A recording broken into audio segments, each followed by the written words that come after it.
climate change, biofuels, carbon dioxide, E85. Have you heard of any of this jargon lately? More than likely you have, but you may have never gotten a clear description on some of these subjects. That's where I come in. I'm here today to help clarify one of the most popular environmental news subjects, and that is the topic of ethanol. First, I'll describe the biofuel and discuss some of the most commonly used ethanol terms. Then, I will discuss some of the advantages and disadvantages of using ethanol. First of all, ethanol, also known as ethyl alcohol, is a clear, colorless substance at room temperature. And for you liquor fans out there, it is also the main ingredient in beer and wine. This main ingredient is derived from starch crops such as corn, rapeseed, sugarcane, and other cellulosic materials. It works well in an internal combustion engine, just like the one you probably drove here with today. Moving on to the history of fuel in automobiles, it is interesting to note that when Henry Ford built his Model T, he built it to run on ethanol. But then, when huge oil companies came in, making oil really cheap, cars were converted to run on gasoline. According to the World Watch Institute Center for Progress, cars today can run on gasoline blends of up to 10% ethanol. And, according to the U.S. Department of Energy, 1/3 of all gasoline sold in the United States has some ethanol in it. Have you heard of the buzzword E85? It is a type of fuel that consists of 85% ethanol and 15% gasoline. The only problem with this fuel, though, is that you must have a flex fuel vehicle to run it. However, you can probably go to your local mechanic and have this easy conversion done. There is a long list of advantages associated with the use of ethanol in the United States, which is why it has been making so much news lately. With our constantly dwindling oil supplies, we're always looking for renewable resources. Because ethanol is derived from plant sources that are planted and harvested every year, ethanol is considered a renewable resource. Also, because it is derived from plants, ethanol is considered carbon neutral when production and transportation emissions are not included. Another plus for ethanol is that it has a high octane level, which, as you may well know, decreases knocking in an internal combustion engine.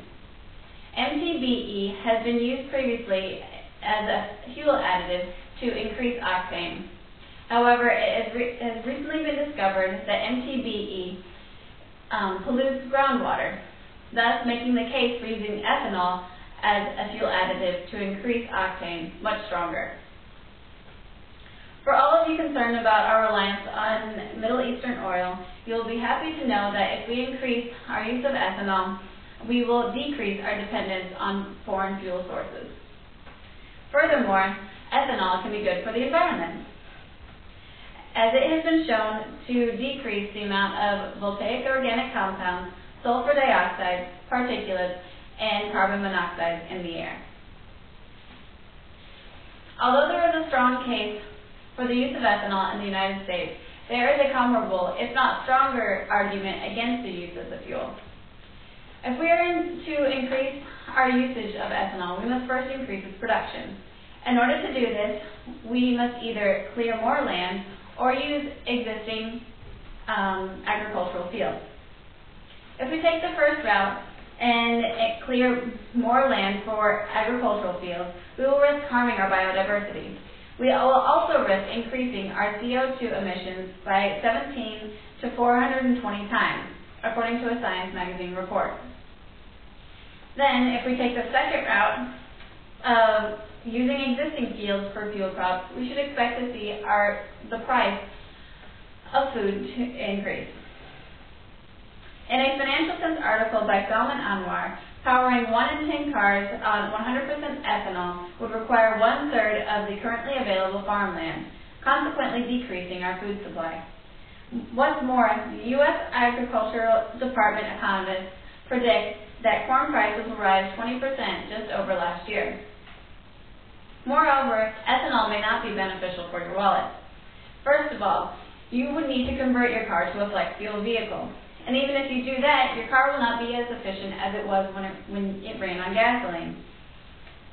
This is because ethanol only gets 70% of the mileage as gasoline does, according to the Department of Energy Fuel Economy website. Moving on to the infrastructure of ethanol, the future does not look bright. This is mainly due to the fact that ethanol is corrosive on metals and therefore cannot be flowed through existing oil pipelines.